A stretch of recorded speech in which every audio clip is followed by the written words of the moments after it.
All right. Are you expecting Miss Asher to appear? No, Your Honor. All right. Was she notified of the hearing? She, her whereabouts are actually unknown at this time. She's been kind of MIA for several months, so Let me stop you there, and I want to go ahead and okay, take the record. That way we can okay, not duplicate things. All sure. right. We'll go on the record. Case is entitled in the matter of the marriage of, is it Jerome or Jeremy?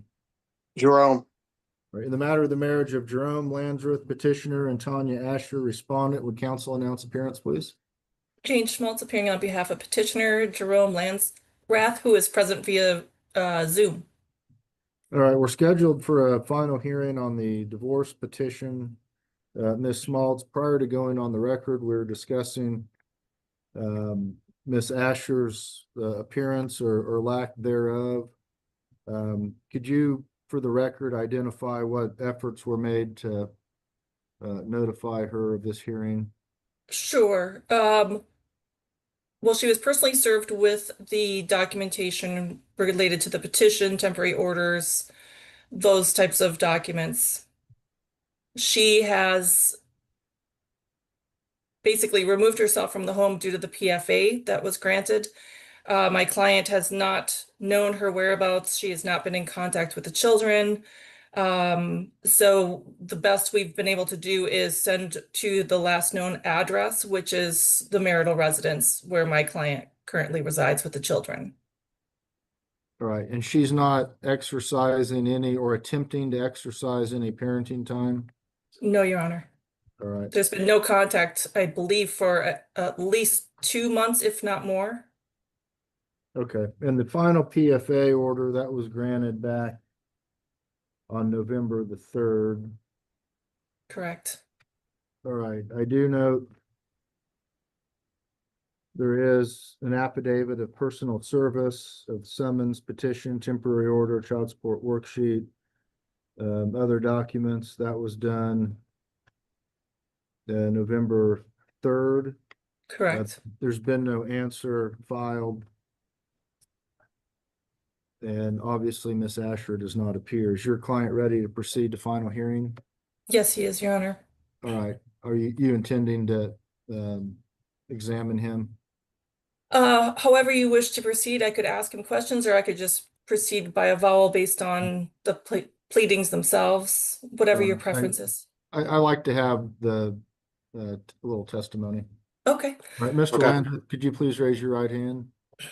Do you swear the testimony you're about to give will be the truth, the whole truth, and nothing but the truth? So help you God. I do.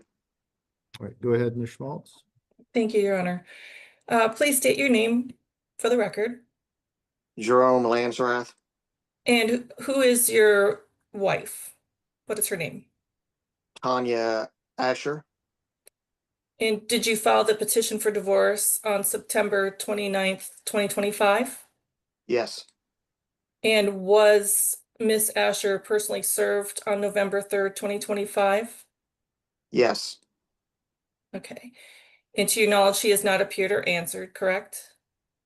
correct. Have more than 60 days passed since you filed that petition for divorce? Yes, And are you requesting a default judgment against her?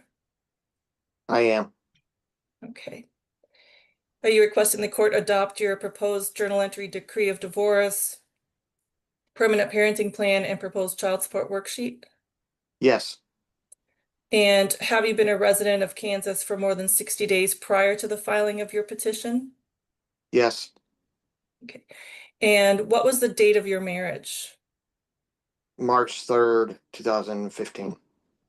And are there any minor children? Yes. What are their initials and year and date of, or excuse me, year and month of birth? Okay. XJ Asher. His birthday is 7/15/08. And G M Lansrath. His birthday is 8/15 15. 17/15. I'm sorry. Okay. August 15th, 20, boy, August 2015. Yes, August 2015, I'm sorry. Okay, no, that's correct. And did you file an order of protection against wife? I did. And is that case number BU 2025 DM 000294? Yes, And were you granted a final order on that petition? yes, And are you and Miss Asher compatible or incompatible? incompatible. And is Kansas the home state of the minor children? Yes, Have they lived in Kansas their whole life? yes, Okay. And in your proposed decree, did you provide for an equitable distribution of assets and debts? yes, And is the parenting plan that you've proposed consistent with the PFA and the temporary orders? it is. And is that parenting plan in the best interest of the minor children? Yes, Okay. And do you know if mother is employed? I do not. Do you know mother's whereabouts? No, Do you recall the last time you or the children have had contact with mother? it was at the PFA hearing on November 3rd of 2025. Okay. And are you requesting the court enter default judgment against wife and grant you the requested relief? Yes. Is there anything further, Your Honor, that you would like me to ask? I haven't seen the proposed journal entry and proposed parenting plan. Did you send that over? Yeah, it was actually filed with the motion as an exhibit. Well, I don't even see them. Angela, do we have a copy of the motion? Yes, I'm printing it for you now. Okay. All right, I've had an opportunity now to review the proposed division of assets and debts. I guess the question I would have is the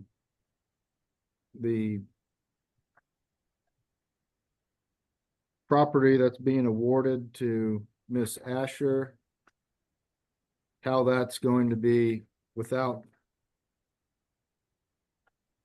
knowing where she is, what steps are going to be made to get her the payment and other Sure. items she's been awarded.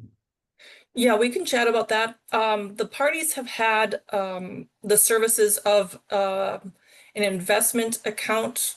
I'm sorry, Jerry, is it Fidelity? It's That's through right. Edward Jones. Edward Jones, that's it. And so they both have the separate funds with that particular agent, and he does act as a fiduciary to both parties. And so the intent was that my client would transfer those sums to her financial fiduciary at Edward Jones, and it would be placed in an account on her, for her care and control under that fiduciary that she's already assigned with. And then as far as the personal belongings, there isn't much at the home. The intent of that was to have that accessible to her in the event she chooses to do so. Otherwise, Jerry would at some point be able to store it or sell it there. But again, it's his understanding and my understanding that there is not much of her separate property. As far as the vehicle, my client has that vehicle in his care and control. At some point, the title would have to be converted to her name, transferred to her name, and then I think the remaining issue would be the 401k, and so the intent of that was to do a quadro as to her share of the funds. Okay, and you intended to do the quadro? Correct. Okay. All right, those were the questions that I had after reviewing this. Okay, anything else, Ms. Schmaltz? No, Your Honor. All right, I've had an opportunity to review the contents of the court file, listen to the testimony and statements of counsel and the parties. I have reviewed the proposed journal entry and decree of divorce, child support worksheet, and parenting plan. I do find that the 60 days have passed since the filing of the divorce back on September 29th of 2025. The court finds that the petitioner Jerome Landreth was a resident of the state of Kansas for the 60 days prior to the filing of the divorce. This court had granted a PFA in favor of Mr. Landreth and two minor children back in November of 2025. The mother has not had contact with them or the children since that date. I do find that the proposed parenting plan is in the best interest of the minor children at this point.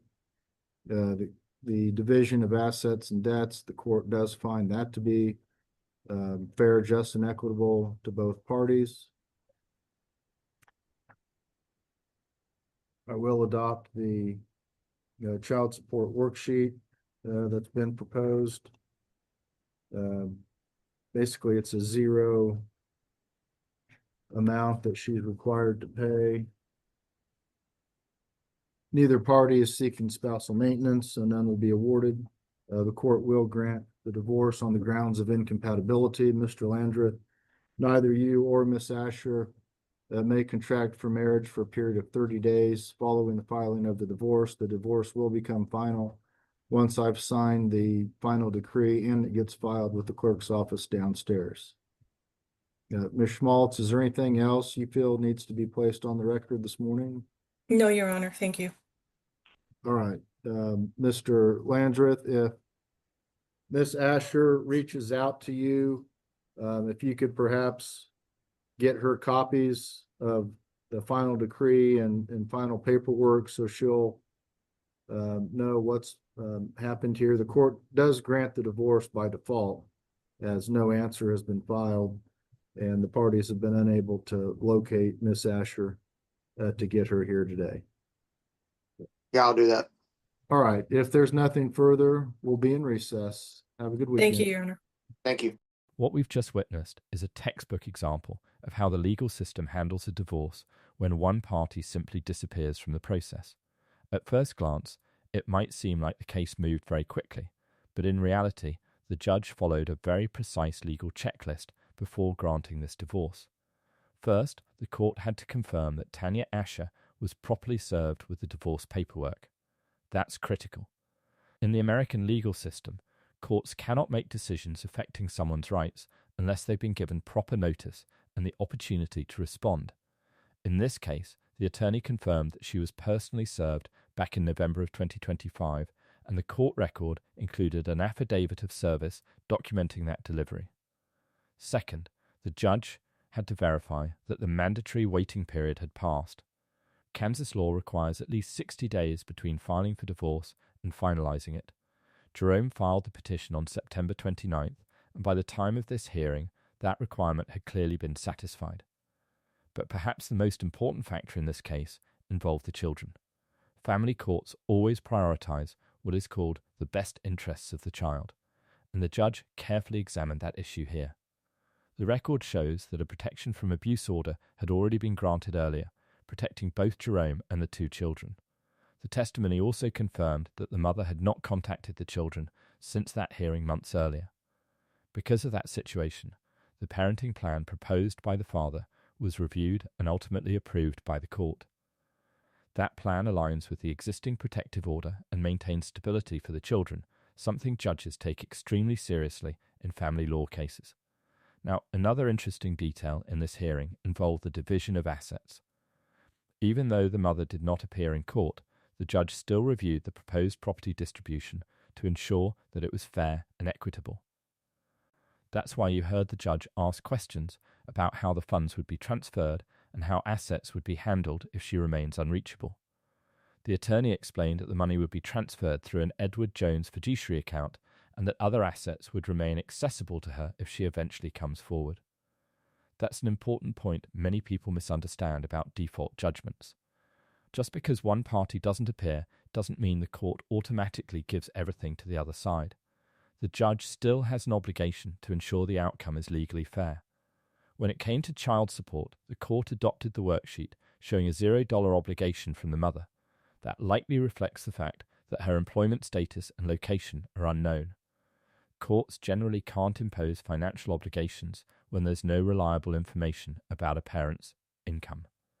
In the end, the judge granted the divorce on the grounds of incompatibility and entered what's known as a default judgment, meaning the case proceeds without the participation of the absent spouse because they failed to respond.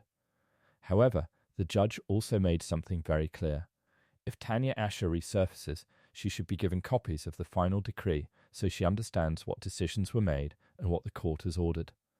This case highlights something important about family law. Even when one person disappears from the process, the court's job remains the same: protect the children, ensure fairness, and follow the law step by step. Now we want to hear from you. Do you think the court handled this situation the right way? And what should happen if the missing parent eventually comes back and wants to challenge the outcome? Let us know your thoughts in the comments below. And if you found this case as shocking as we did, make sure to hit that like button, share your thoughts in the comments, and don't forget to subscribe for more jaw-dropping courtroom breakdowns.